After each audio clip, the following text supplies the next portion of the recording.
Hey! Stop mocking me.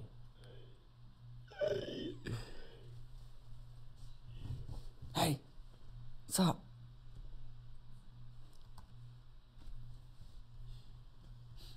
Alright. Server. Do people ever do podcasts live? That's what we're doing right now. No, but like, go live on Instagram and do it. Ooh. I guess. But then you don't make any money from it, so it's like... So you can upload this straight to YouTube. After it's done, it'll be straight on YouTube. Anyway, I think we're good. Is it recording?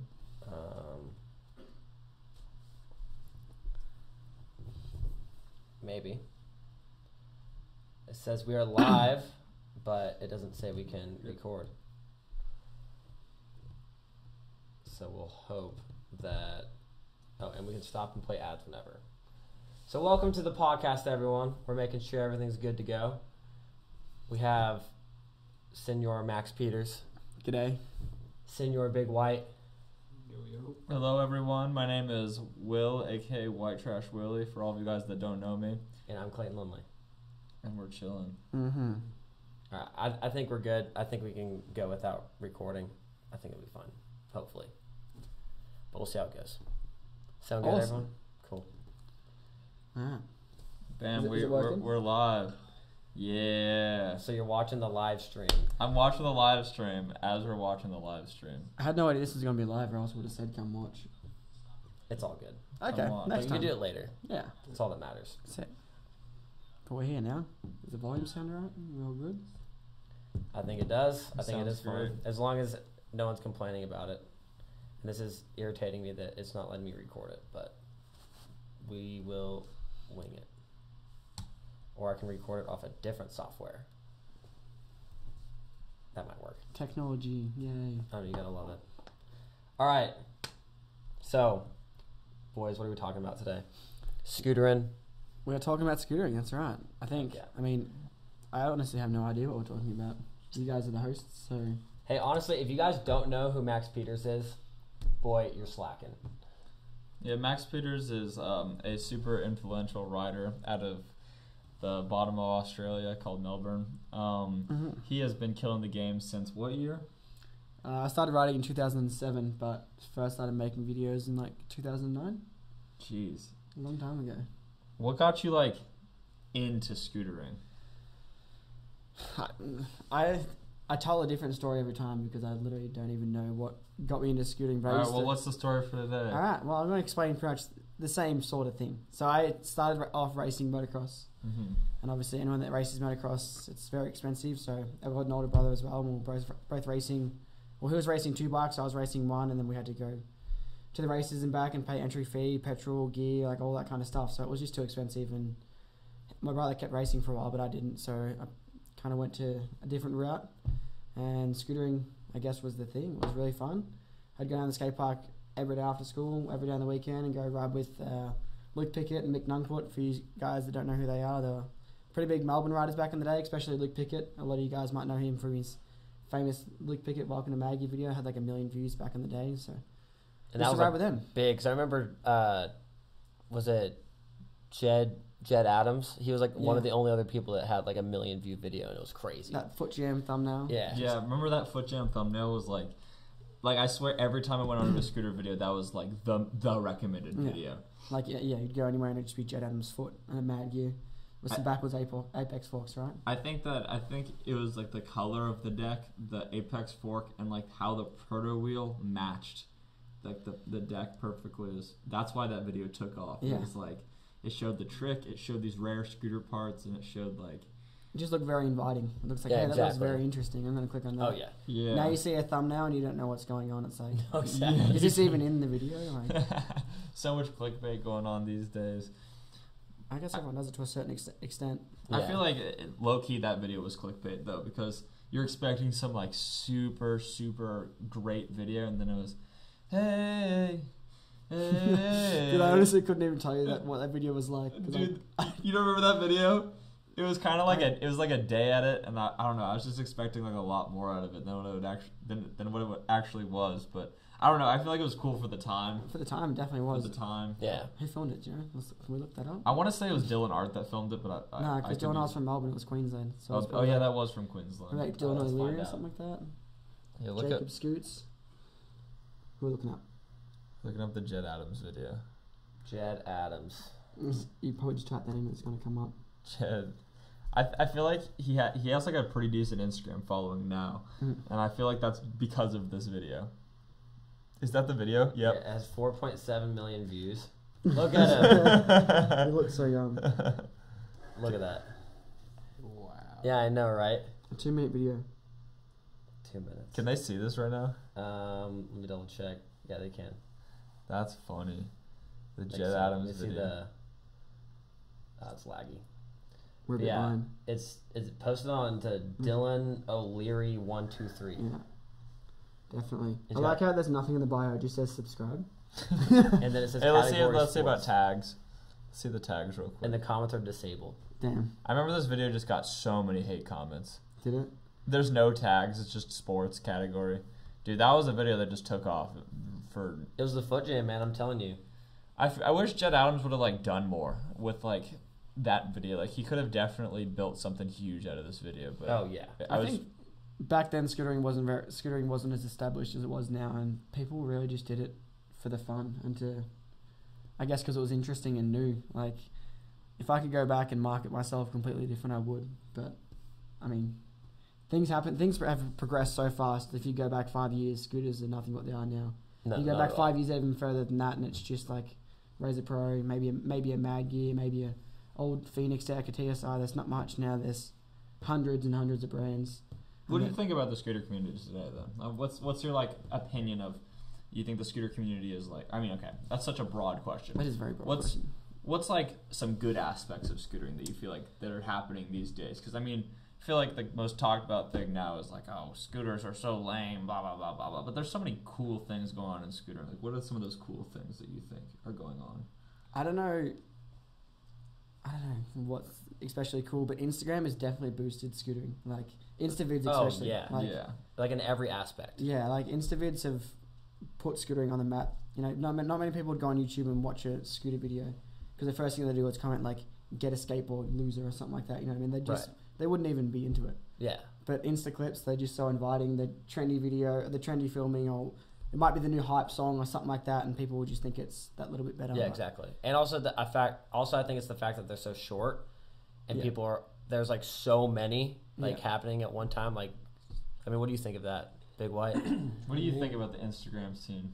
I mean, it's from when I started riding. I just remember on SR back in the day, the clip of the week, all that kind of stuff. Yeah, I feel that was like good. Instagram just has kind of like built off that back in the day. It's just furthered from that. Mm-hmm. Yeah, that's kind of true. That it kind of did like branch off Like, of Scooter Resource and stuff. I know like that. some of the OGs in the sport like are hating on too many Instagram clips, not enough hardcore edits, but really it's just a quick way to get our name out there. Yeah. It is. It's like an Insta clip to kids is like a caffeine shot. You know, they see that Insta clip and they're really hyped and they want to watch it and keep watching more. But the videos are just like, you know, kids will watch like a 15-minute vlog. They'll watch this probably like hour-long podcast of us talking smack, but they probably wouldn't watch a 2-minute legit scooter video. So yeah, exactly. But I mean, if I was a kid, I couldn't even tell you what I'd be doing if I was a kid these days in this generation, because for us, we're very lucky. We grew up in the we hit like the are kinda golden new. little period of scootering where it was kind of like anyone could go for it. Yeah. And I don't know. I feel like now another thing too that a lot of like I guess older pro riders forget to realize about like filming edits and stuff like that is the level that edits are at, filming wise, editing wise, and everything is so high. Like it just you have to really know what you're doing to achieve something like that. And another thing too is like a kid isn't just going to go out and buy a $2,000 camera to film his super crisp clips on, and then he's not going to buy the $1,000 editing software with a $2,000 computer. Yeah. He's not going to buy a friend to go and film him all these things. Then Buy a friend. and then you have to like spend how many years getting good enough to even compete with any of the people doing it now. But compare it to like an Instagram clip. It's like a kid gets an iPhone for Christmas. It already comes with iMovie. Yeah. you know. And Well, any phone for that matter. Most phones are Yeah. HD, so it's very easy to watch stuff. and then they can just go and film their clips at the skate park with the stuff that they already have, and they don't really, and they can just be like, "Hey, can you film this really quick?" Yeah. And it's super easy. Easy. And I feel like not to discredit from edits, but I feel like Instagram clips are just something that are really easy to get into that you don't need a lot of materials for. And Yeah, it's true. And also you're not spending everything. you're not spending a year of your time filming it and then I don't know. Not even that. Like a lot of people don't understand. It's not just filming the clips. You got to get the B-roll, all that kind of stuff, and then There's you got so to much edit to it. it. Like if you don't know how to edit, like it's. And you gotta mess up so many times too. It's like you gotta mess up on at least 5 edits before you have one that you're like, all right, this is dope. Yeah. Like you have to go out, film one to your fullest capability, and then edit it and do everything. And by the time you upload it, you're gonna hate it. Yeah, and you have to do that again and again and again and again, and then finally you might come up with something great that will reach the views of one Instagram video. So like I totally I get why kids aren't really filming them anymore. But I feel like it's almost the responsibility of the older scooter riders to be doing that for the younger scooter riders. Yeah, exactly. That's what I try and do. Yeah, just Instagram videos are kind of like when you get into the sport, and then as you progress as the rider, that's where you start to differentiate between amateur and pro. Mm-hmm. Is someone just putting all their effort into Insta clips, or can they actually set the effort to make a full-length video for themselves? Yes, exactly. And a lot of people these days, a lot of kids, I should say, these days are competition riders. So they'll go out and every trick they can do it off the bat. They can do it consistently, but they couldn't film like a web edit. You know what I mean? Because every time they'd land that trick, I'll land a new trick for their web edit. They'd put it on Instagram and be able to do it consistently. So, I mean, these days with the like Brendan Smith's edits, for example, like he'd film them for 2 years at a time, but for him, he was doing crazy stuff like 540 buttercup to bar air. There was no one in that realm. Now kids, they have the facilities and the tricks they have. They can set a goal. Like Jordan Clark, for example, I think he was riding for like 2 or 3 years before he won Worlds. So for me back in the day, especially, it seems like it took me so long to get good because we had to invent all the tricks that we were doing. But for a kid to come into the sport now, he could set a goal. Like, all right, in 2 years' time, I want to be able to do, a bra double air, a flare, and all this kind of stuff. And he can set all these goals and tick off tricks on the way. Where for us, it was like you'd add an extra bar spin or a tail whip. Now it's like nothing front scooters, that weird flip half bars does. Like it's getting out of hand. Like it's so really ridiculous. There's so many new combos getting made every day, and it just gets put on Instagram. Which I mean, each to their own, but it's also pushing the sport to like new heights rather than so people fast. Spending 2 years, for example, filming a part, and then that's when like the standards met. I feel like the standard changes almost every single day. Every single day because it gets uploaded to Instagram and people can see. Like Brendan was doing tricks that like 3 years ago that was getting released like to this day that he done 3 years ago. People be like, damn, that's crazy. I'm gonna go try that. But he was doing that so long ago. But because of Instagram and even like Snapchat or anything like that, you put a clip up anywhere, kids can see it and they can go out and say, oh, damn, I'm gonna learn that. I feel like it's just also the way that technology is these days. I feel like when I say back in the day, I mean like 4 or 5 years ago. Like 4 or 5 years ago, it was like totally acceptable to put out content once a month. Like you put out a video, you put out a photo of your scooter once a month. You know what I mean? Like and if you did that, you were an active scooter rider. Like you were in it. But it's like now, if you see a scooter rider isn't posted on Instagram in a month, it's like, oh, do they still ride? Yeah, it's me right now. Like, what's going on with them? Or is something going on? Do you ride? Kids will ask questions like, why did you quit? Or do you still ride? It's like, I ride every day. I just don't post it on Instagram. It's just like, it's so hard. I guess like it's hard for me to say because it's like, it's getting to the point almost with Instagram clips where it's like such a pain to almost do it. Like it's because there's only so many tricks you can do at so many skate parks or spots. You know what I mean? Yeah. If you keep doing all this stuff that you're learning, especially if you're trying to film a video, that's what makes it hard because they're gonna know exactly what you're gonna do when you go to a spot. Like if you watch like Kai Saunders videos, like you watch him on a flat bar and you know he's gonna be taking what he's doing on a flat bar to his video. Just like you can Predator stuff or whatever it may be. He's just gonna be doing that in his edits. But I mean, it's kind of hard, like you said, filming Insta videos. It's not very hard, but to be creative and to engage people to want to watch your Instas every time, you got to be doing something different. And every day. Yeah. You have to do a different thing every day. Yeah. But that's another topic. Like before Insta vids, like I'd literally upload a photo of my dinner and be like, yum, that's my caption. Get like 1,000 likes. It's like sick, that's Instagram. Now Instagram's like, you are either It's like a your model, writer or profile. you're like you got to be doing something on Instagram these days, unless you're just like someone that goes to high school and doesn't really do anything. But Right. if you're like you're known for something on Instagram, if that makes sense. So you're known as like a motocross rider, or you're known as like, and as soon as you start to do something different, people freak out. Like Yeah. you post a photo of you like riding a skateboard at the front on Insta story, and kids will be like, well, why did you quit scooting? Like freak out. It's like you can't do anything else but besides what you post. And that's like another thing as well. People are so picky to what they post on the Instagram because they don't want people to think, or they don't think they're going to get as many likes or whatever it may be. So Right.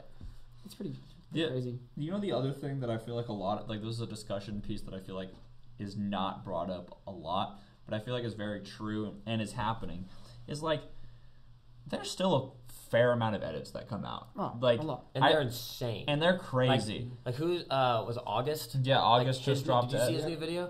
Bro, that edit was insane. Like I swear, like I was like the whole entire time I was like getting so amped. He slammed so hard in that video. Oh And, yeah. and it's like you can't discredit from those people. And it's like there's a month out of every year. It's kind of like the March Madness. If we played basketball, it'd be like the March Madness, and it's the Dissidents Coalition. Yeah. And it's like for that month, we get a video part every single week. Yeah. You know what I mean? Or I guess And it's there's not 10 just a video part. It's like something people are like going crazy for because there's Yeah. thousands of dollars on the line. So that everyone Yeah, wants exactly. that a piece of the pie. So Dissidents, every time the coalition's on every year, I think that's when scootering seems like it's the most popular at the time. And Because also- everyone's talking about it. And also, I feel like we need something like that in the sport to kind of continue the edits, because if someone's not pushing the edits, they're just going to die off, and then Instagram's going to become like the next, thing, which it kind of already has. and also the other thing too, Fight the pain, Will. You I can broke do his it. collarbone, by the way, if you didn't yeah, I know. broke my collarbone a couple days ago, so it's gonna be a little bit before I'm back on the scoop, boys. I apologize. Can you fingerboard at least? Oh, I can fingerboard like a champion. That's all right then. You still got something to It's do. all it's all good. But something that I feel like that isn't talked about as well is like we can look at skateboarding and we can look at BMX, we can look at all these older action sports, and we can say like, oh well, they filmed edits back in the day, so that's what we need to do. But it's like when they were filming edits and DVDs and stuff like that, that was the most modern piece of technology they had. Yeah, yeah. They went from VHS tapes to DVDs. When everyone started going to DVDs, so did they. And then when the internet hit, they started uploading their parts to the YouTube, internet. or Vimeo or whatever it may be. Exactly, but it's like, Vimeo. but it's like when scootering came around, there was this whole group of scooter riders, this whole like phase of scooter riders that were like, hey, we need to go and do exactly what skateboarding and BMXing did from the beginning and work our way up. Even though the internet was around, even though YouTube was already around, like I feel like what we got to do as scooter riders is just be like, all right, this is the time we're in, this is the year we're in. We got to like just go. We got to appeal to this generation, like this time right now. And we can't just like look back on the past and be like, well, there's so many edits that are in the past. There's so many edits that are this and that. But it's like, that's not scootering history. We got to write scootering history. Yeah. And it's like, if Preach it, Will. if Instagram is just like a part of scootering history, and this is just like what we have to go through, then maybe a sport in 20 years from now will be like, hey, we all have to make Instagram accounts, because if we don't make Instagram accounts, we're not going to make it. And why are people just filming? I'm going to make up a social media called Woof Woof. Why we need to stop filming Woof Woof edits. People are forgetting about them too quick. No more Woof Woof edits. It's all about Instagram edits. You know what I mean? The exact same way we talk about YouTube. Like we got to stop filming Instagram videos. We got to film video edits. And I feel like people just got to stop living in the past and just kind of get with the times. And like if Instagram is the move right now, then let's go hard on Instagram until there's a new medium that people are all going to be watching. Because what the whole point of scootering is that we're trying to reach the masses so that way our sport gets legitimatized. And it's like if we're just doing stuff that's outdated, we're never going to get legitimatized, because I'm saying that wrong. But we should.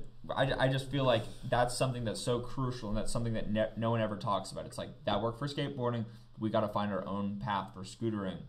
And the other thing that I want to say as well, it's like if you enjoy filming video parts, if that's what your grind is, if you like getting up out of bed every day and putting the tapes in your VX and going and filming your boys film scooter videos, if that's what you enjoy doing and you get life out of, you should film as many scooter edits as possible, because who am I to say what you should and shouldn't do? Yeah, you should film for everyone. You know what I mean? The locals down there. You should do it as hard as you can possibly do it, because the most successful thing we can do in scootering is things that are passion based. And if you have a passion for filming edits, that's what we got to do. If you have a passion for Instagram, do Instagram. Mm-hmm. If you have whatever your passion is, follow that, and don't just do what other people are telling you to Hey, do. Tumblr. Yeah, dude, Scooter tumblers. Dude, we need a scooter. Pinterest. MySpace. Hit me up. Bro, throwback. MySpace, dude. So we should post MySpace edits. That should become the next thing. Do you remember MySpace how you'd have like your song and people would write your about me and all that kind of stuff, and top friends, and people would fight over top Dude, friends? MySpace was so good. MySpace was wild, dude. You could customize it. You could have the background, like the Oh, changing you could backgrounds change and stuff. Everything. It was And you so could, sick. when you went onto somebody's profile, you'd listen to their top Yeah. song. It's Yeah, not- I remember I saw this tweet not too long ago that was like, imagine if when you went onto somebody's Twitter, it started playing a song that matched their anthem, and then there was like a subtweet beneath that was like, wow, this generation doesn't know MySpace. Yeah, like remember MSN as well. MSN, like Messenger. Like, Yeah. That was like Facebook Messenger pretty much. It was cool. You'd nudge people if they weren't replying to you. Annoy the crap out of them. What do you think the new? Nudge. What do you think the new like social media is going to be, or like, what do you think the next gen wave is going to be? I don't think that the next social media is out yet. What I think it's going to definitely do is so here's my genuine belief is like we had VHSs when TVs came out, because that was the modern piece of technology that people went to. We had TVs. Then we had DVDs, better version for the TV. Then we had streaming, that was better version for the TV. But now people use phones.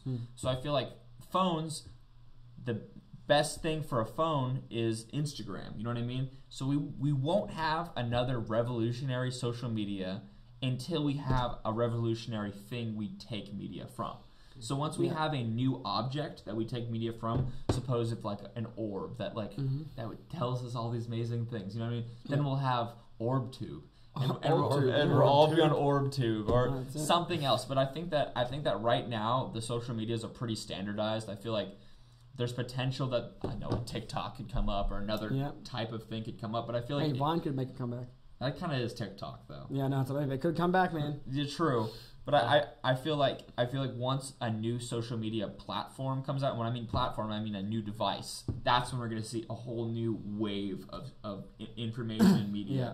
That's true. I think it's going to be like some sort of like live stream VR kind of thing where people can literally watch you live and be like VR, like tripping out. Just be like where you'd be you riding are. your Yeah, scooter and I they can could see be that. like VR, like looking different ways while you're riding your scooter and stuff like that. That would like, be crazy. Like with like everyone has like a 3D camera strapped to their helmet or something. You just look around, Yeah, just like, follow people. people could literally just like pretend they're you. You know what I mean? Just All walk right, around. so imagine this. I said this as a tweet, and it was I didn't really like say it right in the tweet, but I just want to explain it to you guys. And imagine this social media network. Imagine an app where you could go to any police officer in the entire world, and it automatically live stream from their like body cam. Oh my So you could watch any police officer in the entire world, just like what their live stream is, and you could I just feel like go. that would get so dangerous Yeah, though. that'd be so corrupt. That would be- Because people could like track the officer. Like if Yeah. there was an officer that like sent him to jail or something. But they could just like you could like watch cops live, Live. whatever That would you be- want, that would be Yeah. crazy. whatever you want. Be like sitting So that around could be the the same TV. thing that I was talking about before, that VR thing, like just watching cops. Any rider. Yeah, you know, What are they anyone. doing right now?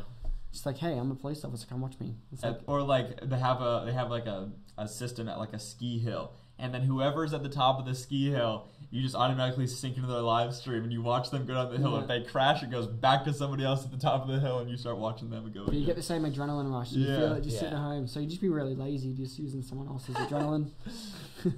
Dude, people would get amped too, dude. Be like, Yeah. Oh my gosh.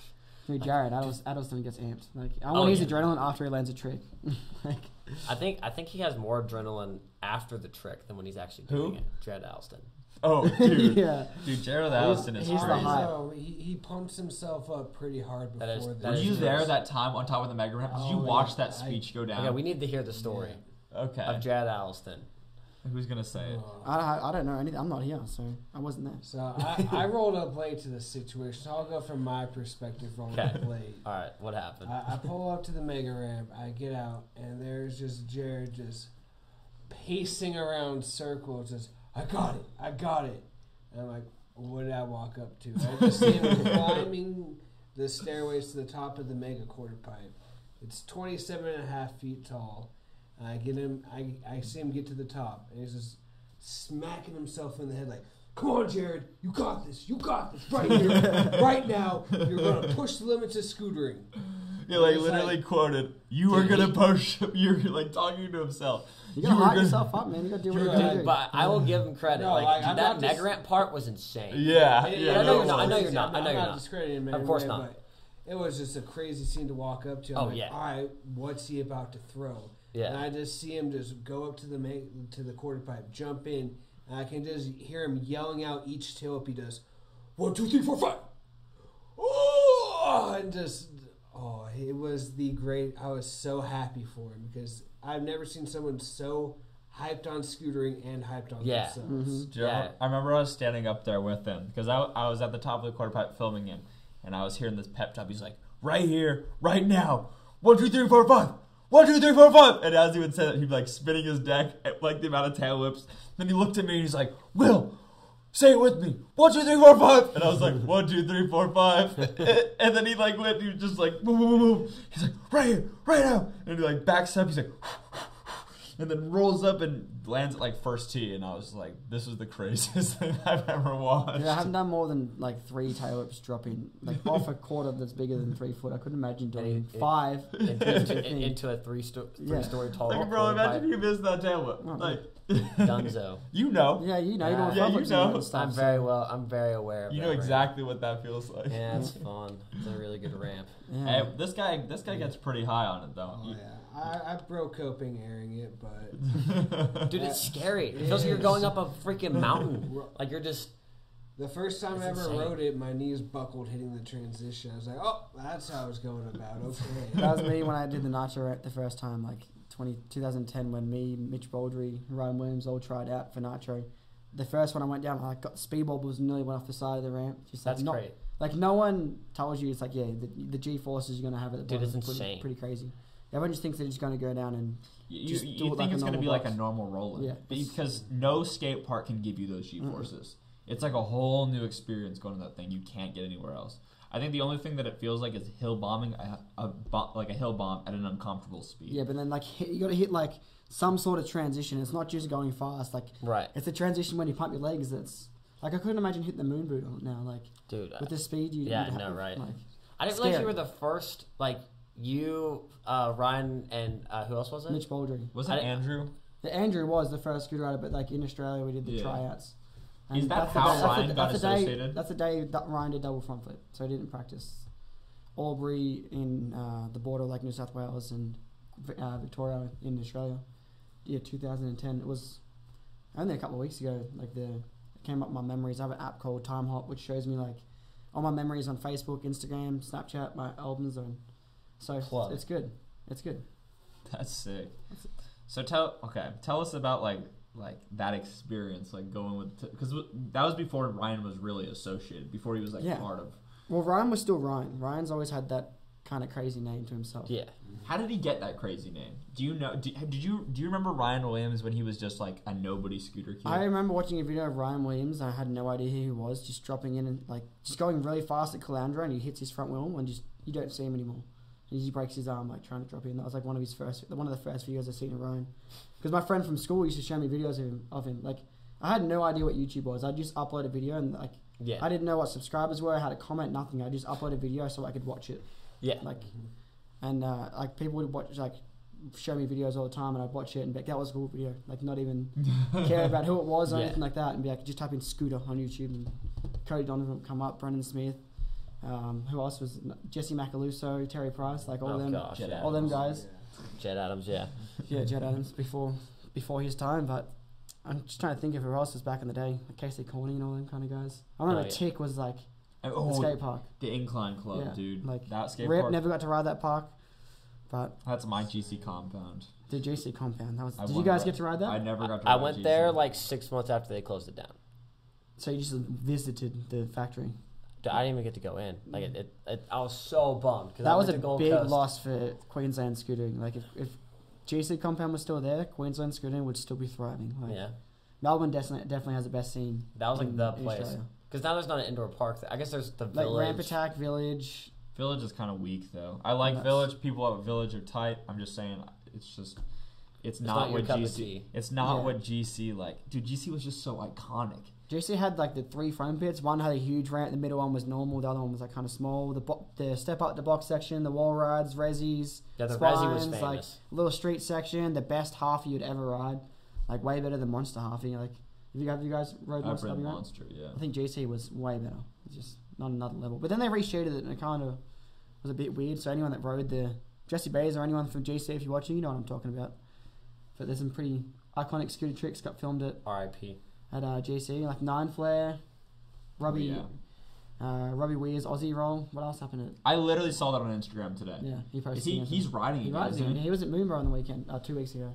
What? Yeah, it's cool. Dude. A lot of the older guys that are in it back in the day are riding again, like Jeremy Marin, which is funny. I really feel like, and this is like something I live by, is like once you're a scooter rider, you're always a scooter rider. You can quit, but you'll be back. Mm-hmm. I promise, you'll be back. Everyone always comes back. It's just so fun. Everyone's excuse is like, I can't get hurt for work, blah, blah, blah. But that's like true, but that's like, you can still get on a scooter and literally ride around the ball. Oh, yeah. Or Oh, yeah. do a tail whip flat. Like, don't expect to get in there. But yeah, I haven't rode in 7 years. I'm going to try a 5 flare. Watch this. And just, you know, you got to Unless you're pace Max yourself. Speeders. I don't know. Maybe. I wonder if I can flare flat in 10 years' time. I did get a Snapchat of little John riding at KTR Chandler the other day. He hit me up Really? actually because I took a photo of Aaron Anchi and he replied in the comments like, "Yo, you in Arizona?" I was like, "Yeah, come out and ride." Yeah. Dude, that guy is so iconic. Famous 360 down El Toro. Dude, he front threed it too. Yeah. Like, that's even more gnarly. It is pretty gnarly. Did you tell us about like the Arizona scooter scene back in the day? Back in the For all of you guys that don't know, Big White. First, like, tell us what you do. Who are you? My name's Big White. I'm one of the scooter directors out at Woodward Camp, Woodward, PA. I've been riding for about a little over 10 years now. Just love the sport. I have the passion for it. And that's about me. He was a keystone in making the Arizona scooter scene so awesome, and pretty much every single rider in Arizona knows who Big White is. Tell us, like, what was the scene like in Arizona? Back in the day, so there was one main crew back when I started riding. It was called ASC, Arizona Scooter Crew. Yeah. Was it like a Facebook group? It was an SR group. Oh, it was an SR It group. was before Facebook. It was MySpace. Yeah. Okay. And so like those were like the heavy hitters of Arizona back in the day. Who were the heavy hitters? We had Alex Stedman. Oh, yeah. My homie Max Pudens. Some guy named Charles Deutsch. Who else? We had Lil John. Dalton Kennan, D-Whip, for anyone that knows him. Shelby Grimes, she was their filmer back in the day too, taking photos, so she's been seen with Arizona. Shelby's been Wait, around she used to live in forever. AZ? Yeah. Yeah. That's, This is her home base. yeah. Oh, but I did not know that. yeah, I didn't know that either. Yeah, Yeah. but yeah, so I've just been in the scene for a while here, so. Dude, that's crazy. Hell yeah. No, yeah, I don't know, it's pretty wild to see like how scootering's just changed. I remember like being a kid and like growing up, there was a skate park near my house called Epic Skate Park. I don't know if you guys have ever heard of Epic Skate Park. I'm really sad I never got to ride it. Dude, Epic You was know where great. outdoor? Indoor. It was like where they had the Epic competitions where it was in Northern California. Is that where like I remember Big Ron won a Yeah. contest? Yeah, that's Big Ron's okay, park. Okay, I remember that. I do That- remember Epic Skate Park. Yeah, so Epic Skate Park. And it had the bowl and stuff at the back. Yeah, Okay. yeah, that skate park. Never So got that to skate that. park was like 2 hours away from my house, and that was where like the scene was. Mm-hmm. There was definitely like a scene where I was around, but that was like right when Hella Grip was like just starting, and even before Hella Grip was even a thing. Like there was just the scene up in Sacramento and just like I guess a few people. There was like Jake Sorensen around my house, and then like the concrete scene, but they were on the other side of the Bay Area. And I don't know, it's just like crazy to see how the scooter community has just changed, like and how people have gone, like who people have turned into and where people have gone, and it's just sick to see. Yeah. I definitely feel like what you were saying about the GC compound, about how it'd be such a important thing in the Queensland scooter scene now, and I also feel like if Epic was still around, that would be such an important thing in the scene. I feel like scenes are almost built around skate parks, and specifically like indoor skate It is parks. 100%. Like because kids or parents can drop their kids off there, and the kids would literally spend. Like kids don't want to spend 8 hours at an outdoor skate park where it's kind of more open, and if it rains you can't ride, or if it's too hot, or if there's no shade or Right. whatever. They can go to an indoor park, and if they get tired, they can sit down, There's probably some sort of game there, or Wi-Fi or whatever, and they can just relax and There's like a go store jump in there. a foam pit or something like that, and then they can recharge their batteries and keep riding like all day. And it's going to be the same no matter what, unless it's super hot, obviously. But Yeah. and they'll all have their friends there, and there'll be new people that always come in. But you know, if you have like a local skate park, only select people will go to that skate park because it's the local skate park. But indoors or anything like that, I remember I rode the Compound back in the day. Like that was like a really iconic skate park. Mhm. It was like Cali or something like that. The Compound. Yeah, that was like right by Temecula, kind of. I remember Yes. I never got to ride that Yeah. one, but I know which one you're talking about. because that's where Nitro World Games was, wasn't it, or something like that? Yeah, it was in Lake Paris. Lake What's Paris. Okay, the Lake Paris where the nitro ramp is set up. They had an overhang, like they had like a garage area because it was like in a garage. It wasn't like fully closed off, but it was like it was had a roof. Yeah, Lake Paris is where that old compound skate park used to be. it was That's so crazy. I didn't fun. know that. Yeah, I Huh. remember somebody mentioning that when we were at the comp. Like it was Raymond. He was there. He's like, dude, I remember coming back here back in the day because this is where I used to ride. Yeah. And wow, That was a cool skate park. Like I never got to ride that one. the shed before it became New Shed used to be like a charity-owned thing. I'm pretty sure. Correct me if I'm wrong. Not that you people probably know, but it used to be like an old skate park. It was pretty cool. But the foam pit used to be like tires, and then over the tires was like a mattress, and then like some bits of foam.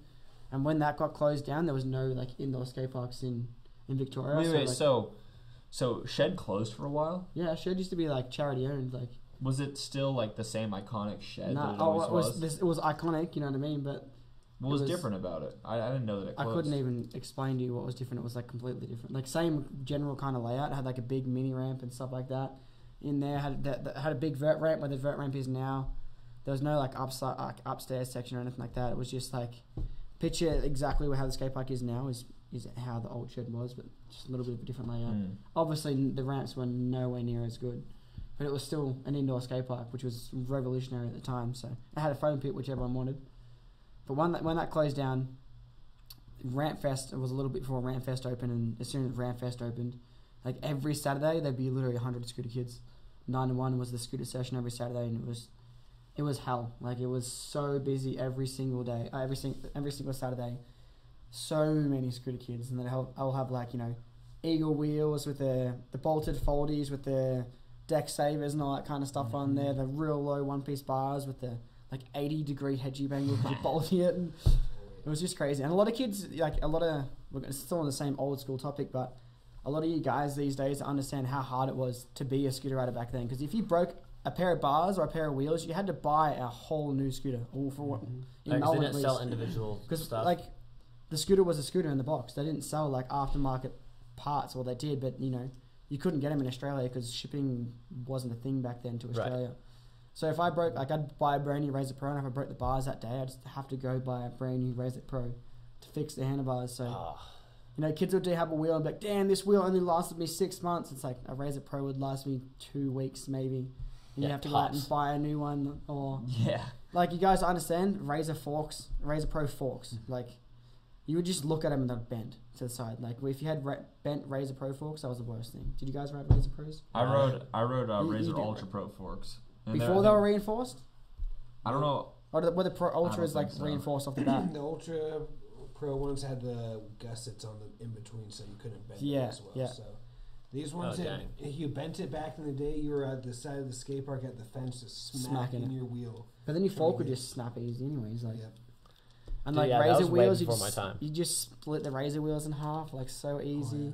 I remember Yak wheels. Yeah, that you would have to buy on eBay. Mm-hmm. I always wanted a pair, but then I looked at them and I was like, $15 for a pair of wheels? Ooh, that's so expensive. Yeah. Like, I just never want to do it now. Wheels are like $90 a pair. I remember begging my mum for a micro bullet, which was like micro was the thing back in the day. Yeah.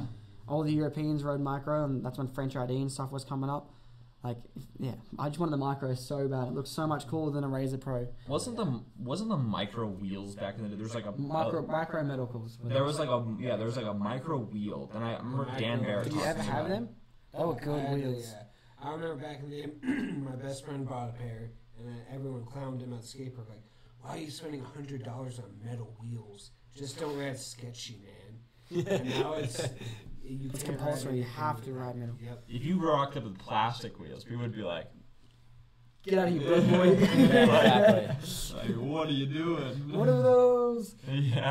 I remember Ryan did a video, like Ryan Williams did a video about riding plastic core wheels, and they were terrible. Yeah. Like they just fell apart so quick. And they feel so soft. Like you can't carve the way you can with metal core wheels. We've gotten really spoiled. Yeah. There's definitely tricks that would have never happened if yeah. No, not a chance. Mega ramp would not be possible. Oh, well, it would, but the triple flips, your deck would just fold at the head tube. Like if you had a Razor Pro or something like that. Bro, you couldn't pay me to hit a Mega Ramp button pulled up. Dude, that's the new video for Ryan. Ryan, if you're watching this, we want to see you hit the Mega Mega Ramp pulled non-bolted Razor Pro. Out of the box, you have to take it out of the box to the top of the ramp, set it up, and drop in. Dude, score. He hit the transition at the bottom and literally just. But dude, he would do that. He dropped it on like a mini scooter, so Yeah, I pretty can crazy. imagine he would just. That'd be terrifying. He's probably so comfy with that ramp. Yeah, Like that's that. nothing to him. Easy. Front Exactly. inward Breakfast. on a mini scoot. Point inward. You got- You know what's so funny is I remember like riding the fold-up scooters back in the day, and I learned how to bar twist before bar spin because the bars were so narrow and small that it was almost harder to do a bar spin because You had to throw it. You had to like let go of it and it would just go so unbalanced so quick. So it was just easier for me to be like boop, Bar twist. Easy. little bar twist. Yeah, there was no like full whips and rows were like sort of a thing. But like not what they are now. Yeah, like you see kids like full whip finger to kickless and something. You know, it's just like It was back when Combo, X combo, up combo. and a bar were about the same level of trick. Yeah. Like, 1 foot X up was. dude, one foot X up. 1 foot turn downs. Remember them? Ooh, yeah. Mm-hmm. Dude, those were steezy. Mm-hmm. If you had good 1 foot turn downs, Tire tap tricks, bring them back. Billy Watts does them still, but tire tap tricks, hopping like 8 times and then just jumping in. And then think about like grinds and stuff like that. You can 50 a full. Yeah, dude, there's a video of some guy 50 in like a rail on a Razor Pro. That's gnarly. and you're just on like the little. It was like a really like thin square rail. I swear it was in Badger Quit's story, like ages ago. Could have been years ago. Probably. I don't know who it was, but he did a front 50 and I was like, damn, that's legit. That's crazy. Like I have like a brand new Razor Pro and a brand new Ultra Pro at home, and I had the Native boys. So I had Sondesi, Nathan Flamongo, and Suave stay in my house. We actually filmed an Insta clip on the Razor Pro, and we were doing like 50s and stuff on it. It's pretty crazy. But I couldn't imagine hitting the proper down rail or something on the Razor Pro. All right, Just the way it moves and the angle. Front 50 down circle right, you got it? Yeah, dude, our front 50 Altora. Let's go. Imagine that. What time is it? You want to go right now? On the old Oh yeah, dude. Like mad years, especially when they were really sharp. Like I remember when I was young, I did a flare encased and got hung up and landed with my shins like on the side of the mad gear. Like you guys understand. There's literally a meme about this. There's a meme about this. Like, don't get hit in your ankle with a razor, and it's only because how sharp they are on the sides. Like everybody knows this. Even your mom knows how sharp they are. On Especially when it's cold. Like Derek Ma uploaded the Insta story today, and he goes to toe up down this stair set, and he just smacks himself right in the shin with his like square AO deck. Like if that was a Razor Pro, like his leg would have been chopped off. He wouldn't have had a foot. Yeah, it's just gone. Razor. Extreme. Cut right through it. You know what's funny about scooters as well is like pegs. Like the whole reason there was pegs invented was because like decks were horrible at grinding. Yeah. You And you needed pegs to do a 50. Like you could like the 50-50 was like only possible with pegs. I remember when I started seeing 50s without pegs, it was like, oh my gosh. Mhm. Now it's like If you do 50s with pegs, it's like unless you're doing something gnarly like August, but like if you're just doing like a little ledge, it's like, oh come on, like do a people peg. look down at. Yeah. Yeah, you hear that, Tristan? Yeah. Tristan Anderman and his girlfriend are here as well. I think they're slumped out on the couch. Yeah, they're waving to you guys. You can't see it though. Yeah, but take it from us. There. I'm gonna get a glass of water real quick. You All guys right. want some waters? Yeah, I'll have a water, thanks, man. Do you want water? Do you want to come out? Because you have one hand. Yeah, I'll go. I got this. Big white the assistance. He says he's got it. You going to put it in your sling? He's a strong, independent woman. Let me just give you a rundown of the weekend with Clayton and Will Dude, this and weekend was the crazy. magical grass hill. So Clayton The decided. hill of death. is what I don't it's even called. know why you decided to go down it backwards. I just thought it'd be fun. I thought about it all week. I was like, it'd be funny if I Just went went. fakey down a hill. Yeah, maybe. So Clayton decided to. He tried it once and it was kind of sticking. He's like, right, hands are thrown to me. And he's like, I'm going to film this. I was like, cool. We start filming and we had these. There was like 2 older guys like throwing a frisbee in the background. They got the best show. Like they're gonna be talking about the accidents that happened forever because they were right there for Will's crash and Clayton's as well. But Clayton was going down the hill, and then Sean was like, "Damn, I'm waiting for him to hit his head, like just fall back." And there was a sprinkler head or something? Yeah, and I literally said before, I was like, I can't hit the sprinkler head. Yeah, if you hit the sprinkler head, you're gone. So as you guys can, if you haven't seen it, go on Clayton's Instagram and have a look. But if you guys know what happened, just hits this sprinkler head going Mach 10 backwards and just gets the biggest whiplash and just smacks his head so hard.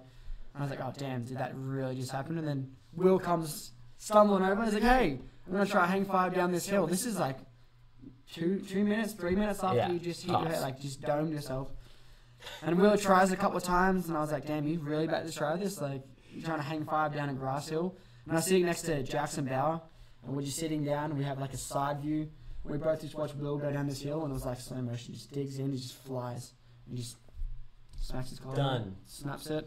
I swear I heard it snap. You know, I'm gonna claim that forever, but you know, Will was hurt instantly because just the look on his face and Yeah, he knew he messed up. yeah, Will. Well, just you. Oh shoot, me? Yeah. All right, here you go, big boy. El There you Blanco go. Grande. Mr. Max. Oh, thanks. Ooh. Oh, look who it is. Oh, Tristan. Come say hi. Yeah, you want to poke your head in? Tristan Anderman, everyone. Thank you, sir. Yeah, come say hello. Hello. Tristan Anderman. If you don't know who he is, hit him up on the gram. Instagram. Yeah. There you go, got the plug. Oh, yeah. I wonder if I heard that. Oh, yeah, no, I bet he did. So Tristan just got 4th at Lake Havasu. You just got At 6. 6th place, and Tristan actually just recently won the Canadian qualifier or something like Yeah, that. he got the golden ticket. Was it Canada? Hey. Yeah, so he got the golden ticket. That's pretty easy, straight qualifier to World Finals. While we're on this World Final topic, what do you guys think about World Finals and how it's currently? All right, straight up, World Finals needs to get just completely revolutionized. Mm-hmm. I'm tired. Well, luckily of, now, or do you mean like the whole process? Like, I do you mean, mean I think the whole process needs. I to think that everything about Worlds needs to change. I think that sure the ISA is like cool and whatnot, but it's the most disorganized event. I like who is ISA? It's the Terry Price and who else? Phil Grace, Grace is it? Is he still a part of the ISA? I think so. So. And also, yeah, you go on. hold on, let me finish what I'm saying. So there needs to be an event that's a scooter-only event that showcases the World Finals for scootering. Burlington. I think that Beast is sick. I think that Extreme Barcelona is sick. But Extreme Barcelona is literally just like a local Spain event. Like it's not like a World Finals event. Like it needs to be a Scooter World Finals that you sign up to a Scooter World Finals, and there's other events leading up to this finals Scooter World Finals event.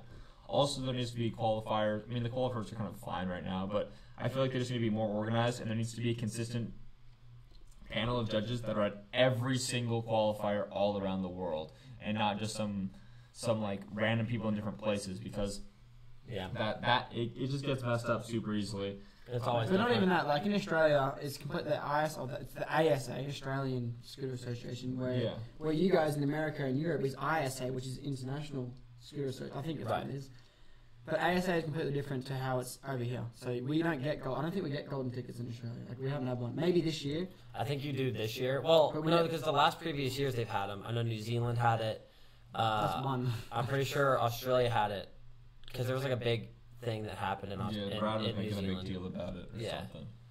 Yeah. But yeah, so for you to qualify for a contest, so I'm going to give you the whole process to qualify from Worlds in Australia. So you have to enter 3 out of 5 contests in Victoria to qualify for Victorian finals. And there's currently a point system, which like you earn points from every contest, which literally does nothing. So the points go nowhere. Like there's no point. I don't know why there's points, because it's not like for winning Victorian championships you get a bonus because you got the most points. There's nothing like that. So you have to go from Victorian like state championships, which is Victoria, Queensland, New South Wales, blah blah blah.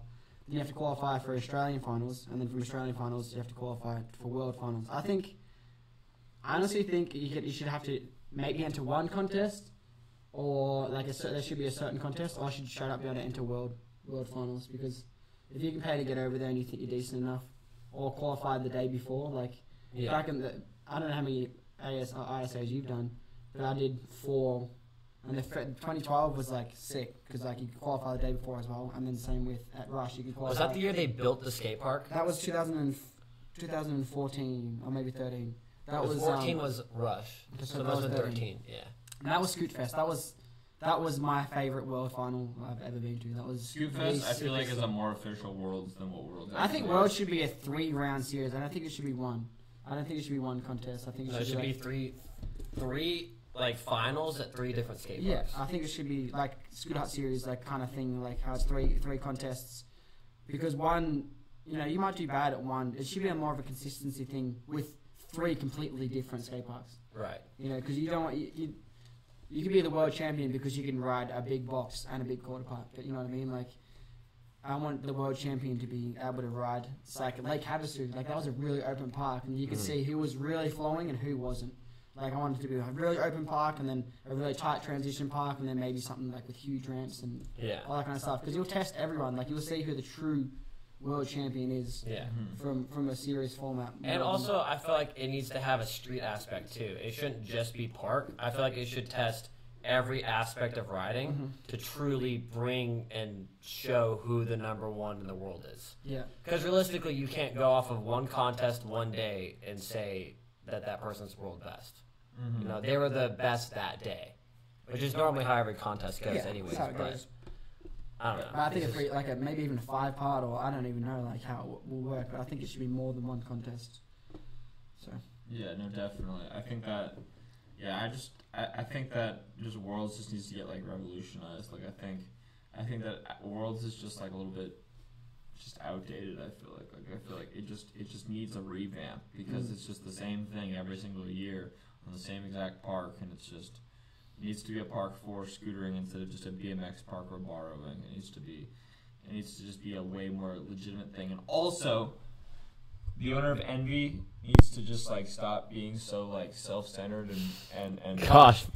and Call out. yeah, like he needs to stop being so self-centered and stop having such an ego and actually let his riders go to Worlds, because I feel like that's a huge reason why Worlds isn't to the size that it actually is. Because Envy is one of the largest companies out there, and the fact that they're not sending their riders there means that their riders aren't getting hyped, because that they, as a rider personally, you won't ever get that chance to be able to become a world champion.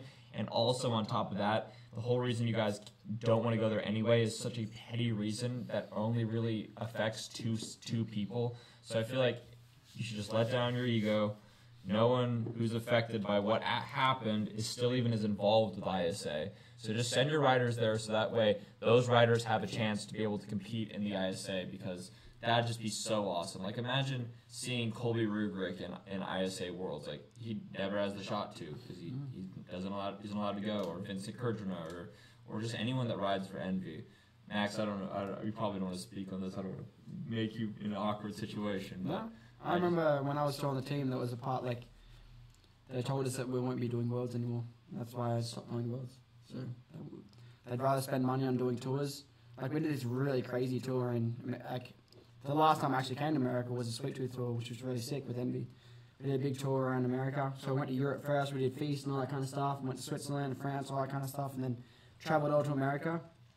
And then we did the Sweet Tooth tour, where we did Vegas, Cali, Arizona, I think it was. Skipped over Arizona. No, we went there. Nah, yeah, skipped over Tempe. I remember that. Oh, yeah, probably. I have no idea. Yeah. I remember Twan was running it, and Twan was just eating like 9 subs a day. Twan loved Subway. So Twan is actually a mile away from our house right now. His apartment complex is right across the freeway. It literally is. We looked at it. Yeah, we looked at it. Yeah, I remember. And so we need to get him on for a podcast. We at some definitely point. do. That'd be hilarious. There's some interesting characters in Arizona, so you can get a lot of people on right now. But I think one thing that needs to happen again in scootering is tours. No one like travels around and does like shop signings and all that kind of stuff. I know riders complain about that kind of stuff, but dude, you're getting paid to ride your scooter. Like, harden up and do some things you don't want to do. Yeah. Because then you can do whatever you want. You know what I mean? Like, Yeah, exactly. when I was on Envy, I swear I'd go to Queensland or New South Wales or something like that, or Perth or something like that, and we'd do a tour every school holidays, which is every like 4 months. You know what I mean? Or I'd go to America and we'd do a crazy Europe tour, and no one travels around and does like. AO does a lot of Europe stuff, and that's pretty much like. And you guys do your own stuff, but no scooter companies. Like you will never Yeah, see. we're not being sent out by companies. Like We're just doing it. remember how stoked you were to watch the Mad Gear East Coast tour? Like just how fun that looked. Like iconic scooter videos come out of tours as well. Like you're marketing yourself, the kids get involved, you're building your brand, and you make videos, which is also in building your brand as well. So it's like it's just full circle. You got to spend money to make money, but the money you're spending, going on tour and doing all that kind of stuff, you're gonna make most of that back from marketing. So I think it's just the older we get, the more we get into business side of things, and the more we understand, like, for being ungrateful, like expecting the world being a young kid, and then now you're just like, maybe I should have done this different, or maybe we could have done that different. But us being the older guys, we can really influence and train the younger guys to be something that I feel the like best they can. something I feel like that needs to happen in scootering that's like super crucial is companies need to start investing more money into the riders, so that way the riders start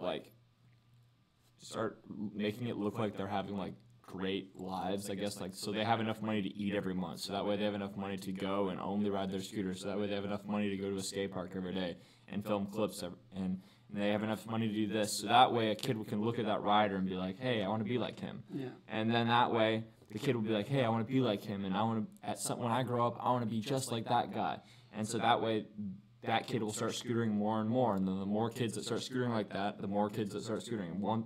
It takes people to get people into it. Mm-hmm. So I feel like if the company started investing way more money into the riders, then the riders got to do their part too. It's not like the companies can just give the money to the riders and the riders won't do anything. Like I feel like the riders got to hold up their half, but it's like if the companies start giving more money to the riders, then the riders could give off that image that they're doing great things, which would then inspire the kids to then believe that they're doing great things and want that for themselves. They'll try in scootering, and then that will lay down the next generation of scooter riders. Because those few scooter riders who are influenced enough, like myself, looking at you and like a lot of other pros, like I got inspired, and I got this idea that there's a vision that I could follow, which there is a vision you can follow.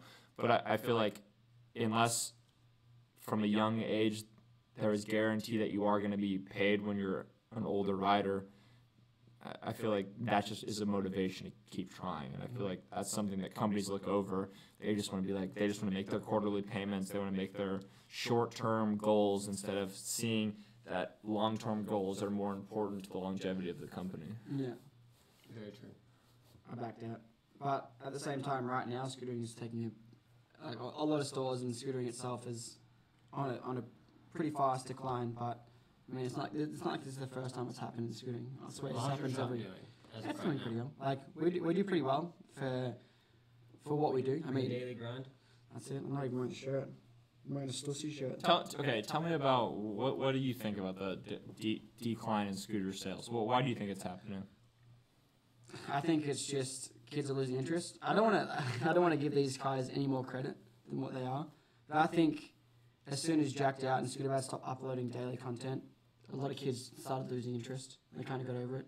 Like, you know what I mean? I feel like when a lot of drama happened, and I feel like kids lost interest because it was like, this is kind of whack, or this is boring, and it was just like, I think there was too much drama inside of scootering that wrecked scootering for people. They're just like, this is kind of, I feel like a lot of people kind of thought it was just kind of, a lot of people were chasing social status and they got over it, and a lot of the times, the kids that ride scooters, the majority of the kids that continue to ride scooters are kids from, 9 to 14.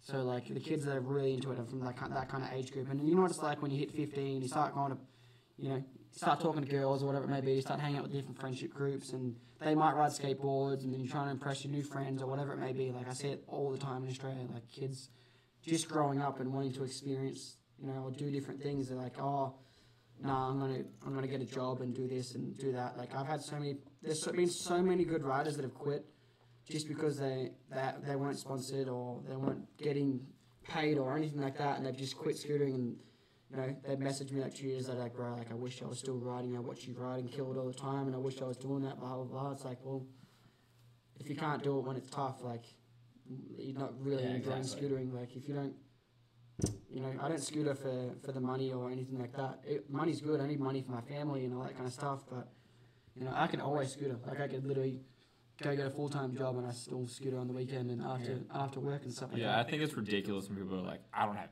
any time to scooter, and it's like, what do you do? What do you do that takes all your time? Are you an astronaut that has to go to space 4 months out of the year? You can't scooter in your free time in space? Like, is that what you're doing? I really feel like if you're saying the excuse, I have no time to scooter, it's like, you're not making time to scooter. A lot of people that say they don't have time to scooter are the same people that just sit inside and smoke and play games and just have no life, you know what I mean? They just think like, they waste their day and it's like, damn, I can't be bothered doing anything because in 3 hours' time I've got to apply for a job or, Right. People think their lives are so busy when you have time to do something if you really want to do it. Like, Get off your ass. And if you enjoy something, you're gonna have time to do it. So Like you have 24 hours in a day. yeah. So. Like there's people that work like 12-hour shifts and they'll get up at like 2 o'clock in the morning, go to gym for 2 hours, and go work for 12 hours, and then go walk their dog after work and do all these kind of things. Like if you're only working or going to school 9 to 5 or 9 to 3 or whatever it is, you've got plenty of time to go ride your scooter before school or after school. Like kids are in school and say they hate school and they got it tough. Like most of us probably say we should go back to school and just literally kick it with your friends, like, and have no worries about bills or whatever it may be. If you're a scooter rider and if you're a pro scooter rider and you're in school and you say you hate school and you want to get a job or whatever it is, you're lying to yourself. Yeah, stop lying to yourself. Stop lying to yourself. I remember people used to say that to me all the time. It's like, man, I can't wait to get a job and all that kind of stuff. And like, man, you're gonna say you miss school and stuff like that. But it's like thinking school. Like schoolwork is obviously hard, but you're with your friends pretty much all day. Yeah, but once life happens, that's when it really. Because I remember when I was a kid, I was always thinking like, I can't wait to be an adult, like blah blah blah, and then when can't wait to have a car and a phone and exactly. internet, pay bills. But then when you become an adult, you're like, wow, I really wish I was a kid again. I'm gonna have to sell my arm to pay me this month's rent. Yep. Yeah. Put my kid in the black market. It's pretty good. Oh my gosh! But what have you been up to? I've been kicking it in Arizona. Yeah. So we went to. You guys were there. Clayton, you were there the whole week. So Clayton and I drove up to Havasu in Rob's truck. We took the boat. Yeah. And the boys loaded up the RV. They had the Rams. We did some demos at Kokomo's all week at Havasu, which is pretty cool. I experienced my first spring break, which was pretty insane. Pretty interesting. I'm going to say that. Very loud. So you're trying to go to sleep at 4 o'clock in the morning. The hotel room next to you has a DJ inside, and there's a lot of noise, but. It was pretty crazy. Havasu was a really cool event. Like cash prize for top 10, so I can't really complain about that. You got some money, so you got some money and you hit twice. So got a whole $200. That's it. Hey, big day. Better than nothing. That's true. It's true. You got to pay to enter the comp, so you got your money back and more. So it's good. So a lot of people might not know this, but you have a child. Do you want to talk about that? I do have a son. I've got a 16-year-old kid. And I'm 20. 16-year-old kid. No, I got a little boy named Asher. He's such a little killer. He loves his scooters. He's actually more into motocross than scooting. So he's definitely got my blood in him, or my family's blood, because we all grew up racing motocross. So my dad's family and my brother and I. But he gets on the scooter. He's still a 3-wheel scooter and tries to do tricks. We go to the skate park and stuff like that, which is really cool. And it's always, I love traveling, but it's so hard when I leave Asher because I feel like I miss so much. I'll come back and he'll be taller and he'll be talking fluently and have all these words, and it's just like, damn, I feel like I missed a lot. But at the same time, like, Jade has been really supportive ever since like she fell pregnant. So I remember she was like 2 months pregnant or 3 months pregnant, and I went to America for, I think it was SD. Dude, I couldn't even tell you when it was. It was 2015, early 2015. So it would have been SD9? It was when Juzzy stayed at your house. That was SD9, I think. Yeah, I think it was. Because this year was SD12. Yeah, no, I remember that trip because I was with you guys. I'm pretty sure that's when your car got towed. No, I mean that was a different time. I swear your car got towed. Were you there when my car got towed? No, I remember hearing the story though. Okay. No, that was... What was that? Because that was when Dan Barrett was down there too. I don't know. That Pkwy session, remember with Dan Barrett? Oh yeah, okay. That was when I was there. Yeah. I still have that photo, them photos you took. But yeah, I remember like I've always been traveling, and like he was the first time I traveled when he was actually here. I was to Europe for like nearly a month, and I came back and I swear he was like this big, and he was just like pretty much walking around and stuff like that. And I was like, damn, I feel like I missed so much. But I FaceTime him every day, like pretty much every day, which is good. And I send him Snapchats, and You know, I wake up. He's got a Snapchat? Yeah, he Snapchats me, dude. He films Jazzy's Insta clips, actually. So if you want to know who films Jazzy's Instas, it's Asher. Really good filmer. I remember when I told Jazzy that, like, I was having a child. He's like, because anyone that, like, has followed Jazzy for a while, he's always at my house. Like, literally would, like, my house is an open house. My parents are really cool. So, like, Tommy Dang literally, like, lives at my house whenever he wants when he's in Australia. And same with Jazzy or whoever's here. So, like, my house is, like, the go-to house if you're a pro. I've got all the rails and stuff like that. So Jazzy would always film flight clips out the front. You know, I remember I told him that I was having a kid, and he's like, "Damn, I can't wait to teach him how to film your Insta clips." That's literally the first thing he said. Like, no, congratulations, nothing like that. He's like, "Damn, I'm gonna teach him how to film your Insta clips." That was good. But Your yeah, house is like the scooter haven in Melbourne. I got so much cool stuff, like old school, like the first ever blunt, like Envy, before it was Envy blunt deck, like the first ever wheels, like all my signature decks, all my signature bars, like Razor Pros, you know, Yak wheels, metal core wheel, like just like, I don't know. I think it's because I've been in it for so long. I've got all the cool parts, got all the cool wacky rails. I don't know. What more could you want? I remember my first time in Australia. I went to the shed with, it was like you and Vincent, and you were like, "Yo, Will, you can stay at my house," and I was like, Can I actually? Max Peters. That's like Sam Weens. He recently just stayed at my house. He's a homie from Colorado, and I remember he was just like, it's always so funny because like people, they're not they do have a fanboy moment, but like they don't want to admit it. Yeah. It kind of sounds lame. Like I don't think it's lame, but like you don't want to be like, "Damn, I don't want to admit that I'm like at your house or something like that." But he posted an Insta story. He's like, "Damn, I can't believe I'm staying at Max Peters' house." And it's like, for me, like I never wanted any of this. Not saying I'm not grateful for it, but like I rode a scooter because it was fun. Like, and I would just got in at the right time, and I'd ride like, I don't know, it was just like the love of scootering. That's still why I do it today. I'm going to go on topic about why people ask why I went street. Oh, right? Actually, there's been a few comments asking, "Max, why did you go street?" Okay, so that's a funny question. So the best way to put "Why are it, you Street Max?" I'm a scooter rider, man. I ride whatever. I'll ride flat with John Reyes. I'll ride vert with Matt. Is Matt Ogle that used to ride vert?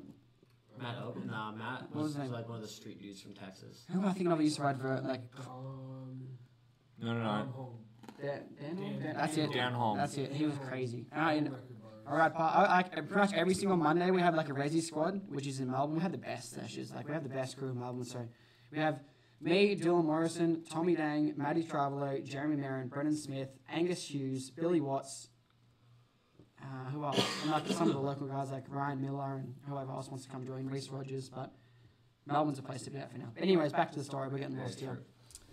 The reason I kind of transitioned is because I was at a time where I was like gonna quit scootering because it was just waking up every day, going out, filming videos, and this is before Insta clips and stuff like that. So just going out, and I was like 18 years old, 17 years old. And all my friends were in school or working, and I was just doing nothing all day because I didn't want to go down the skate park by myself because it was kind of sketchy. And not even that, just like I didn't enjoy riding what I was doing by myself. So like I was just playing video games a lot. I was going to quit to play Call of Duty because I was like really into it. And so any kid that plays Fortnite now, I kind of understand. Like I'm not going to tell them not to play a game they enjoy because, you know, each to their own. But I went through something very similar, and I just kind of switched up my style. I started riding ledges a lot more. Like Frankston obviously has like the ball, and I'd only mainly ride the ball, and then I'd literally do like the wall ride and do a manual pad, and that's it. I wouldn't touch any of the rails, and then I just so much more of the park. Yeah, I just started riding ledges and doing grinds, and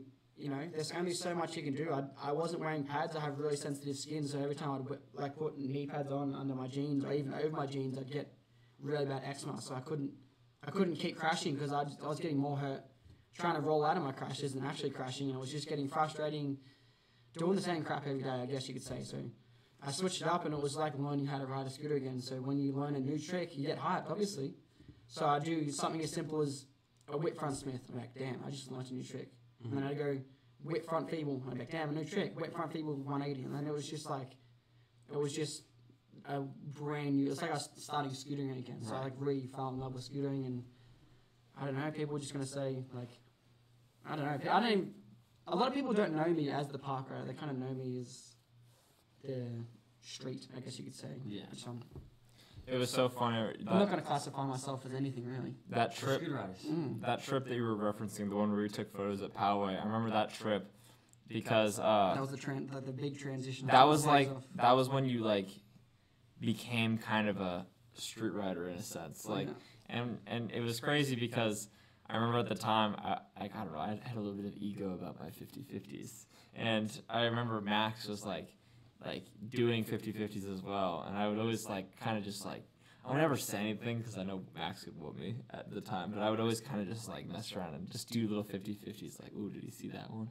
And I remember I would 50 like gnarly, like these like gnarly ledges and stuff like that, but then Max would just go off and do 50 like the gnarliest rails. I don't know how he built up the confidence to do that, and I always got mad because I was like, what the heck, Max? Like, you haven't been doing 50s as long as me, and you're so much better than me at them now. Like, well, how do you do this? I remember you like telling me one time, you're like, you just gotta stop being scared, Will. You just gotta stop being scared. And then I don't know, that pushed me a lot. I remember that Scooter Farm session. Yeah. The Scooter Farm A-frame. If any of you guys haven't rode the Scooter Farm A-frame, that's like, I don't know. If you go to Scooter Farm, ride the A-frame, the session goes down. Like no matter who you're with. So pretty iconic little rail, which is really cool. But were you the first person to flip that A-frame? Backflip it.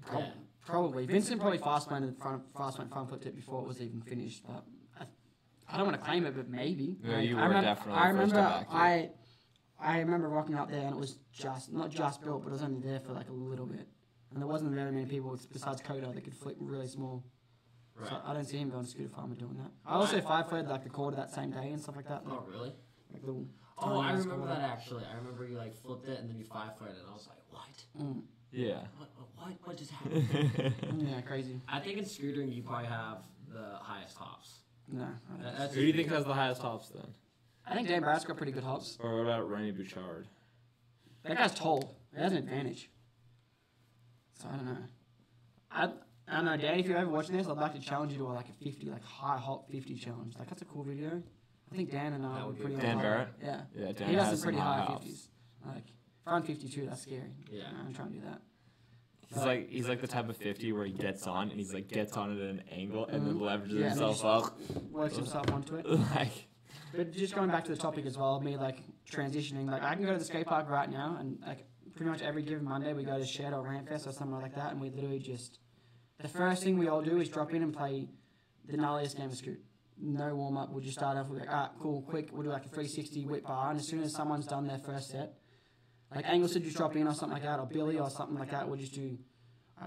Angus did something dumb the other day, like something I can't even explain to it. I think it was like 360 whip front scoot bar whip, and I was like, I can barely 360 bar whip anymore. Like, not really, but like I couldn't do a 360 whip front. Like, maybe a whip front bar, but the way he flicks his scooter around, does it so fast. It's like, it's Angus is so good. It gets too out of hand too quick. I'm like out pretty fast, and it's always funny when Dylan plays it as well because Dylan. You know what Dylan's like. Dylan always wants to win anything. Yeah. And everything he gets in. And he'll just try whatever they try. So we always do dumb stuff like we'll start off like 360 down, he would X right on the resi and you got like bar in or something like that. But yeah, pretty much every Monday we have a mad session with the resi boys, we like to call our group. We got a group chat and we just where we ride Monday, that's pretty much it. So that's sick. This shed is so good. It is. I go to the shed and I can still do like literally any trick I could have done back in the day, but sometimes I can do it first try because I haven't done it in a while, and you can just I don't know how to explain it. It's like I'll go to a skate park and do like a 360 quad whip or something like that, and be like, damn, it feels easier than it did back in the day. Like I can still like bar inward air and all that kind of stuff on my scooter I have now, and it's it's kind of cool. And like people will be like, why did you stop riding park? That's a common question, and I just reply with, try eating vanilla ice cream for 7 years, you know what I mean? Like, try eating the same ice cream, the same exact food for 7 years and tell me it's not repetitive or boring. Like, you got to mix it up. Like, I'm still doing the same thing. I just put, like, some M&Ms in there. You know, spice it up a little bit. Put some M&Ms in your ice cream. Man, let's go to cold stone off this. I'm down. Yeah, Tristan knows what's up.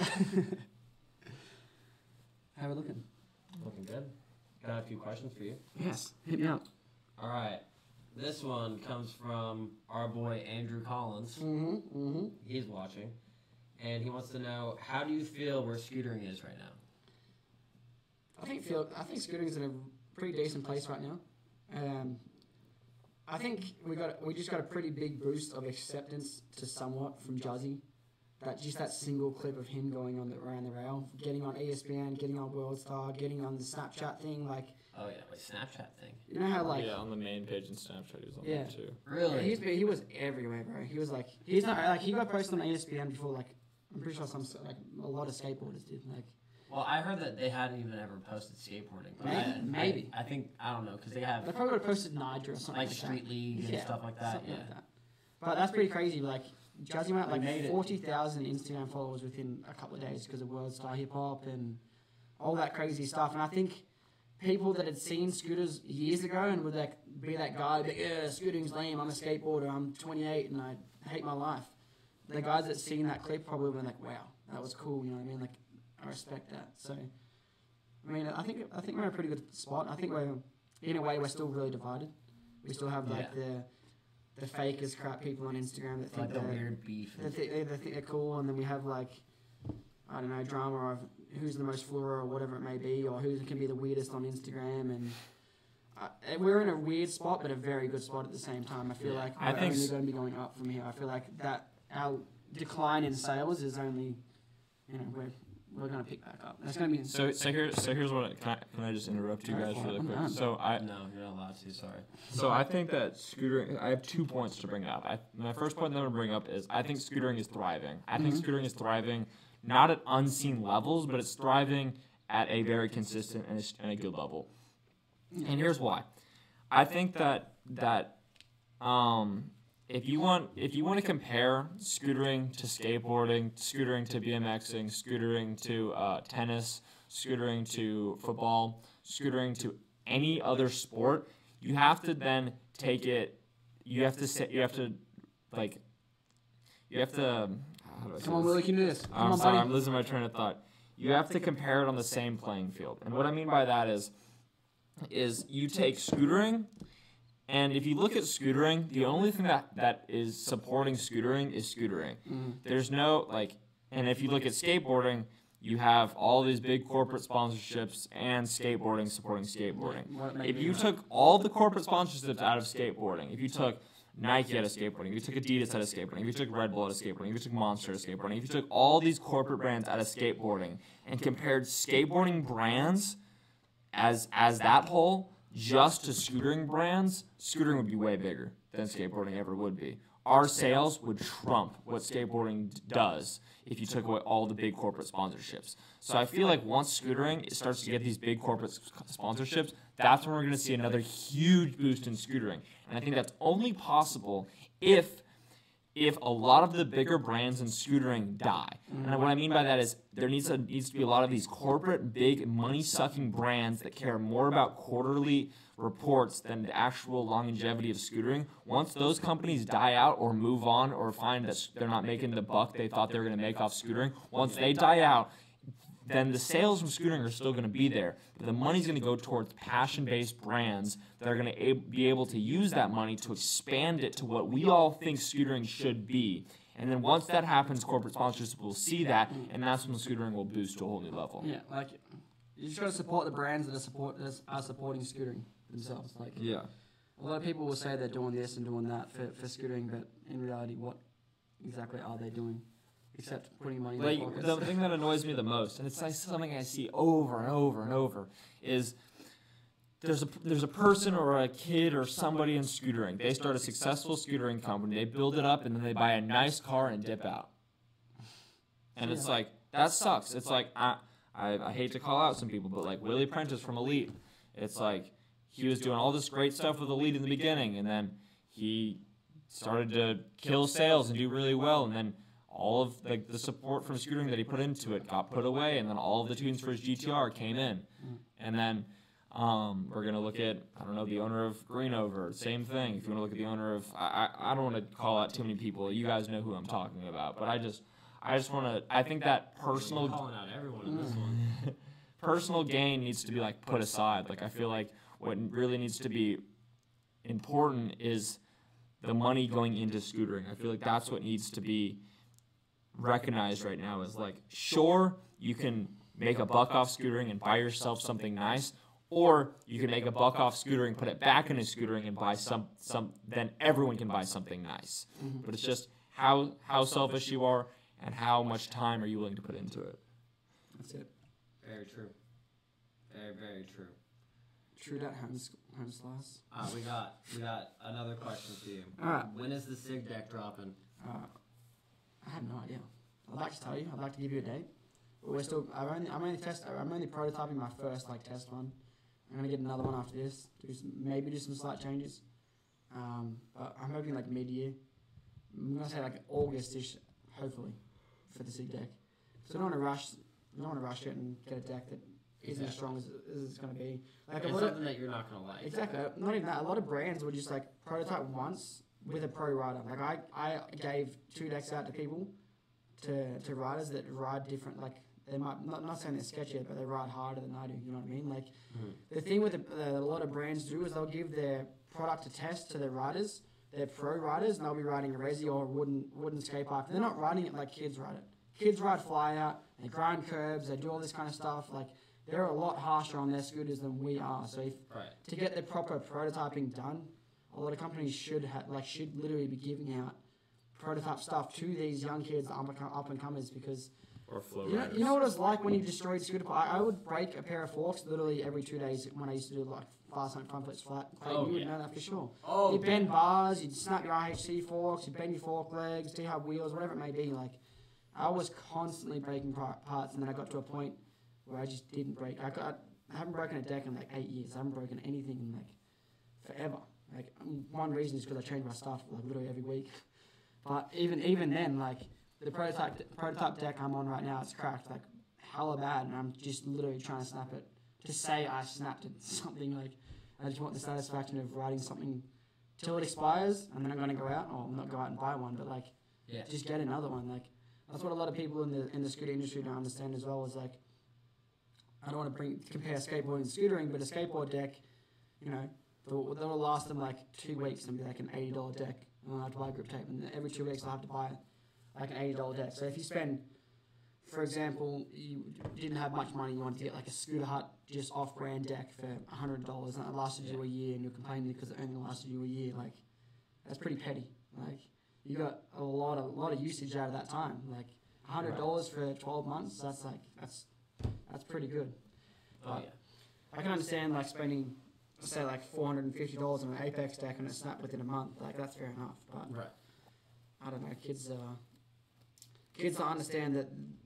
I don't want to be calling kids out because I wasn't the exact same. But kids don't understand the reason they're breaking parts is because they're sketchy and learning tricks. You go back and watch my old videos. I do a bra triple air, and I'd land at the top of the ramp and all the way down to the ground and not even think that was bad. Right. But you're wearing out your wheel, or you're putting stress on your axle, which is going to twist the back, or kids don't understand the science behind why their parts are breaking, or they don't take into consideration that themselves are the main majority or the main reason why the parts are breaking. If you go out and you're riding fly out, you're doing just constantly doing fly out tricks and smashing onto the hard concrete, your decks or your parts are bound to break. Oh yeah. You know what's another factor that no one really talks about as well that is so prevalent among scooter kids? And I actually did this myself, and maybe you guys did as well. But I would literally go outside sometimes and bang my scooter against the ground just to see how strong it was. Yeah. If there was the littlest crack on my scooter, you would try and snap it. I would try to snap it. And kids won't say that they try to snap their parts, but they for sure do. Because I remember being that kid. I remember being oh man, everyone's gonna look at me at the skate park if I'm snapping a deck. You know what I mean? That's cool. I remember I was talking about Epic earlier in this podcast, and I remember whenever I was at Epic and there was somebody that had it was about to snap their part, I swear the skate park would stop, and everyone would go into this giant crowd as if two people were about to break into a fight, and then somebody's breaking a scooter, and they're like, yeah, we gotta break the scooter. Dude, the funniest video I've ever received was this kid snapping this fasten deck, and he's just, I don't know if he sent it to me or Vincent, I can't remember who it was, but he was your parts suck, and it was one of the first ever fasten decks, dude. It was literally a 5-minute video of this kid sitting there just going, as hard as he could, just slamming his deck on the ground, trying to snap it, saying it's weak or whatever. And he bends his forks in the process, bends everything just to say, the deck's weak. The kids will snap a deck and be like, man, this kid had this deck for 6 months and it snaps, I'm never buying this product again, and put it on Instagram, and it's kids shouldn't have social media at certain ages. You guys don't understand. you might not, you might think you're playing a joke, or you can't see sarcasm or the tone of voice or whatever it is that you're putting out over Instagram. And your kids are straight savages on Instagram. You have like no filter, as bad as it sounds, but like you guys just understand because back in the day, like if for Clayton or Will to see me, I'd have to come to America or they'd watch me in a YouTube video. There was no other way that they would ever see me. Now kids can see, like kids can literally walk up to us and feel confident because they feel like they know us because we post Insta stories every day. We post Instagram videos every day. Like they feel they know us on a personality before you met them. Yeah, they feel like they know us on a personal level, so they can come up and say something lame like you might have posted an Insta story 2 days ago, which will be a conversation starter. Whereas if Will or Clayton wanted to talk to me, they'd come up to me and be like, "Hi," and just that would be it. Like they'd be like, you'd be super nervous to meet someone you look up to. Like you would not go up or you would not talk smack to someone like that you knew. Like you know what I mean? Like you wouldn't just inbox someone on Facebook and be like, "Yo, your wheels are whack." And it's like you wouldn't just be doing that. So the kids feel like they know us and they feel like they can talk to us like they're our friend. Which I'm not saying they can't. Like obviously come up to me. Like if you ever see me, and same with Will and Clayton, if you ever see us like at the skate park or in the street, like don't be shy to say hi. Like we're not gonna blow you off or anything like that. It's like we're literally normal people like you guys. We'll be out doing grocery shopping or walking the dog or something like that. We're just normal people. We're normal people, man. That's what kids, and it's funny when kids freak out like, "Oh my god, like you're famous." It's like I just have an app which has a number on it. That's literally it. Like I am literally equal to you. Like don't put me any higher than you. Like just I'm exactly the same. That's Very true. facts. Well, is there any more questions? Yeah, when's the next podcast? I don't know. Maybe we can do another one while you're still here. I'm down. We should get. Everyone's been complaining about the audio. We are working on it. Chill out, bro. Is this better? Is the audio actually bad? It's just because there's an echo and everyone's complaining about it. Oh, come on, guys. Well, this one's off because everyone said that. I don't know. We're trying, okay? This is our first podcast. This is a tester. Yeah, this Right, is we're a just tester. dipping our feet in the water. They're dipping their feet in the water. They're feeling the temperature. It's not there yet. Yeah. They need to put the cover on the spa and heat it up a little bit more. But how cool does this look, guys? It looks pretty rad. Thank you. My dad made this when he was in high school. In high school. It's a collage That made is in a pretty magazine. That's nice. Yeah. Grip tapes, got all that kind of stuff. All the grip Got tapes. the YouTube. What's that thing called? Plaque. Plaque. Same thing that's in my teeth. True. Actually, how long have you been riding? I started riding late 2006, early 2007. Oh, wow. Like properly, like I would always, you know, like everyone has Like a scooter. cruise around You know what I on mean? it. Like, and I would just like maybe try to tail it flat or whatever. Yeah. But like, you know, went from motocross. I was still riding motocross at the time. Me and Maddie Tribal actually used to race motocross, not together, like in the same class, but we used to go to the same races and stuff like that. And like, if you had a scooter at the moto track, it was like, damn, you got a scooter? Like, can I look at your Axis wheels or Yak wheel, whatever it would be? So, Yeah. do you guys have Green Machine wheels? Do you know what they are? Yeah. Green Machine. Yeah, it's like a rollerblade company or something. Yeah. Oh. Agent Orange. I don't know. Yeah, I can't remember those ones too. Those were like the opposites. They're like the old rivers. Yeah, that's it. Hell yeah. Any All more right. questions before we sign out? Are you gonna wrap this thing up? I think we're all good. If you guys are not following Mr. El Blanco Grande on Instagram, you better be. Or Max Peters, White Trash Willie, Clayton Lindley. Or honestly, guys, if you guys are gonna be going to Woodward, Pennsylvania this summer, you guys are gonna see Mr. Big White there. So make sure you say what's up to him. If you're thinking about wanting to work at Woodward, hit him up too. He's a good guy to talk to. He'll put you in the right direction. Right here we got Mr. Max Peters. It was a pleasure being on the show, guys. Yeah, thanks for having me. for coming. Honestly, It's all good. I'm sure I'll see you guys downstairs anyways, but it was nice having you. it was nice seeing It's my you. show now. And if you guys want to get any dope product, head to Undialed.co and you can pick yourself up some sick stuff. So. Mm-hmm. All right, guys. Well, till next time. Peace out. It's been sick.